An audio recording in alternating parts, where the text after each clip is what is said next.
Hey everyone, Victoria Dorsano here, and today I have a video that was actually sparked by my personal experience this month. So we're gonna get into it, but before we do, I really want to just kind of warn all those gentlemen out there that this video we're gonna be talking a lot about the menstrual cycle and periods.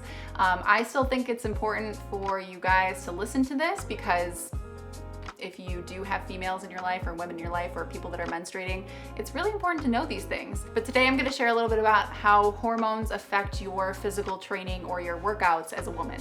But before I do, if you can give this video a quick like and subscribe to my channel so I can keep providing awesome content like this to you guys. So this experience is something that, again, I kind of thought about when I was working out this month myself, and I was in the second half of my menstrual cycle and I was feeling so laggy and tired and like just every bicep curl I was doing, I was like, ugh. It was so hard. My muscles were just really feeling fatigued and just not super great. And I've known that there's been a connection between, certain phases of your cycle and how you train for a while, but I really wanted to dive into it and learn more, especially from my recent experience. I was like, oh, this really is, I don't want to, maybe I shouldn't be lifting right now. So I dove in, did some research, and what I found about the hormones and how they connect your cycle is just absolutely amazing, and how we can leverage that too as menstruating people, as women, to really be at our advantage in certain times of our cycle, and how we can tweak our training differently in other parts of our cycle. So let's dive in. So first, I just want to give a basic overlay of the menstrual cycle and the phases I'm going to be referencing in this video. So we're going to say, just for the ease of this video, that there's a 28-day cycle. And let's say day 1 through 14, day 14 is considering ovulation right in the middle of the cycle. So day 1 marks the beginning of your period. And then we go to day 14, which is the ovulation. And then we go all the way to day 28, which is the day right before your period starts again. So that's kind of the cycle range we're gonna use. And I know some people's are shorter, some people's are longer, but we're just gonna use the average middle marker of 28 days and go with that just because it's easy to reference back to. So that first part of your cycle, from day 1 when you start your period to day 14 when you ovulate, or the time of your ovulation, again, that window can vary a little bit, is called the follicular phase. So this phase is usually when our hormones are at the lowest, our progesterone and estrogen. Those are the hormones I'm referencing in this video. There's a lot more hormones that we have going on in our body, but those are the two I'm gonna be talking about primarily. That's when they're the lowest. So we're having the least amount of, fluctuations going on that are gonna affect our body physiologically, that are gonna affect our mood. It's gonna be a little bit more stable at that point in time. Estrogen is slowly rising during this phase, and it peaks right at the junction that ovulation happens, or right before ovulation. So we're having a slow rise of estrogen, and progesterone stays at a stable low. Then we have our ovulation window, right? And that's where that estrogen is peaking. And then we have our second phase, really, which is the luteal phase. So that's, the day after, your ovulation, or the day of your ovulation. So basically right after your egg's released, to the point that you are about to start your cycle again. So that's the luteal phase. And that is the crazy hormone parade time where we have, estrogen will peak a little bit again. It has like a gradual second peak, and then we have a nice big jump in progesterone, and then those sharply fall, creating a lot of crazy feelings like PMS, right? Like the symptoms of PMS, PMDD, a lot of things that women experience right before their period starts again. So those are the main phases we're going to be talking about, which is, follicular, days 1 through 14, and then luteal, which is days 14 to 28. And again, these are just rough estimates of the cycle. Yours can be a little bit different, and the only way to really know that is by tracking it yourself. And, if you really want to get nitpicky, is using a basal body temperature and measuring your temperature, because fun fact, your temperature actually increases at ovulation and throughout steadily through the luteal phase. So your temperature slightly increases, which factors into your training schedule. So let's dive into how these phases actually impact our training schedule, and going to the gym and getting our workouts in, and how you can adjust your workouts and your training to line up with these phases and get the most benefits out of each phase. So the follicular phase, right? Days 1 through 14, like I mentioned, this is when our progesterone and estrogen is at a little bit of more of a low, with that estrogen steadily increasing up to the ovulation day. But this is when we're gonna have the least amount of hormonal fluctuations. So we're gonna feel the most stable, consistent. Our body can tolerate a little bit more stress. So we can dive into those higher impact activities, those HIIT workouts, those higher intensity workouts, more strenuous lifting, sport-like activities, things that are gonna really get us engaged and get our bodies active and moving and really challenging them. That's gonna be when you can leverage that time the most.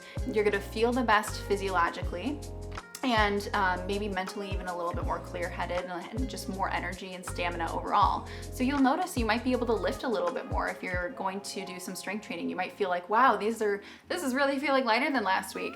And you'll notice some of those things. Or you'll just feel like you have better stamina in your workouts, like you can continuously work out for a lot longer than you expected. So this is a great time to really push your workout training schedule and really try to challenge yourself in a way so you can build that gradual strength going into next month. And then once we hit ovulation and go to that second phase of the luteal phase that I was mentioning, day 14 to 28, if we're using just the general standard of a 28-day cycle, this is where we have to be a little bit more gentle with our bodies. We're gonna have progesterone steadily rising and coming to a really high peak at this time, and that can bring a whole bunch of physiological symptoms, of mood swing kind of symptoms too, all the kind of PMS things that we feel in our bodies sometimes as women going through our cycles. So we're gonna wanna be a little bit more gentle with our bodies. And because that point of ovulation and from that point forward, our basal body temperature gets a little bit higher, we're not going to be able to tolerate as much heat stress. So things like really high intensity exercise and things that are going to get our bodies heated up that's not going to feel too good. You're going to notice you're going to be a little bit sweatier. You're going to just feel a little bit more exhausted sooner in the workout. So maybe avoiding things like, high intensity exercises or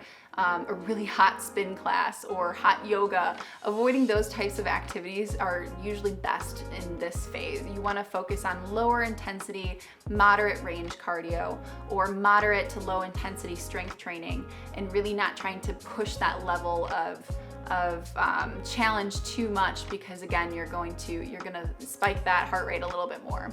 The other thing is, during this phase, speaking of heart rate and our breathing rate, both those actually are increased naturally in that luteal phase as well. So like I said, it's gonna feel like, what normally would feel fairly, moderately challenging is gonna feel much harder during that phase, because your heart rate's higher and your breathing rate's higher. And all those things, higher body temperature, higher breathing rate, higher heart rate, those are all perceived as stress to the body. So that's why we can't take as much physiological or physical stress during that period of the luteal phase, because we're already experiencing that. So we don't need to put in more stress with really high intensity workouts during that time period too. It's just going to stress out our bodies even more, and it could create worse PMS symptoms, right before you do have your period.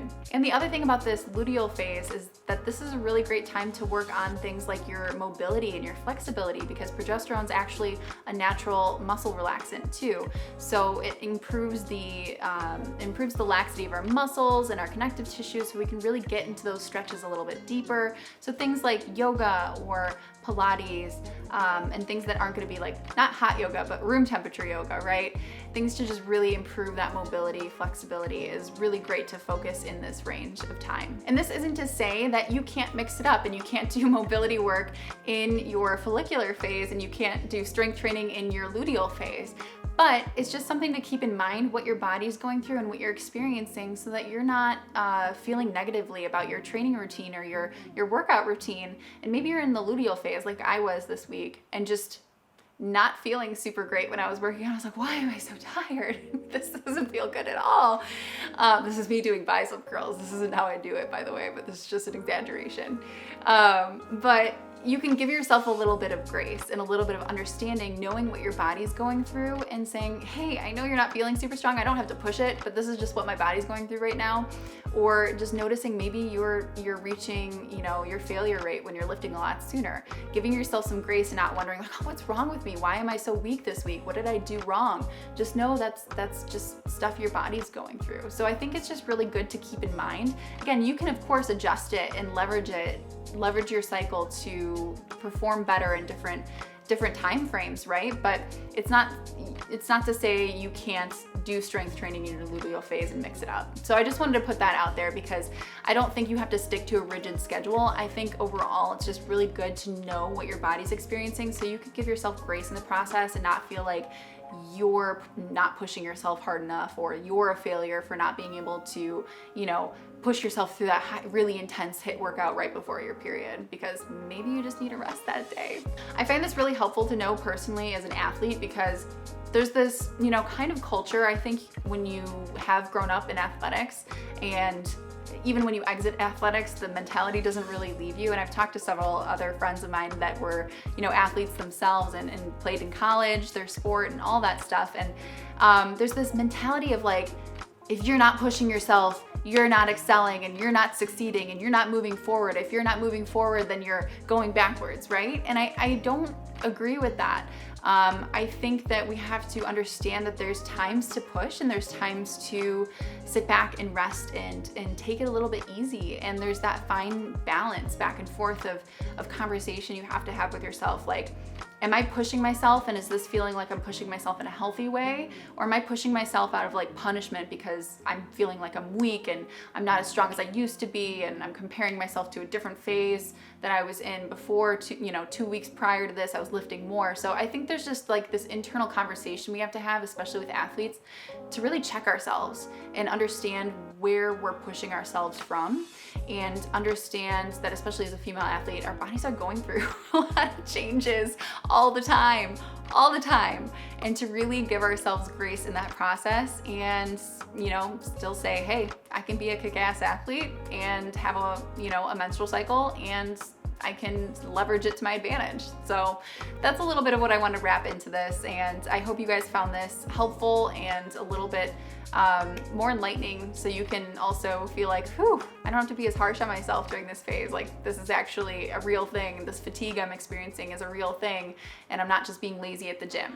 So I hope that helps. And again, please like this video and subscribe to my channel so I can keep providing awesome content like this to you guys. I really appreciate you watching, and until then, take care.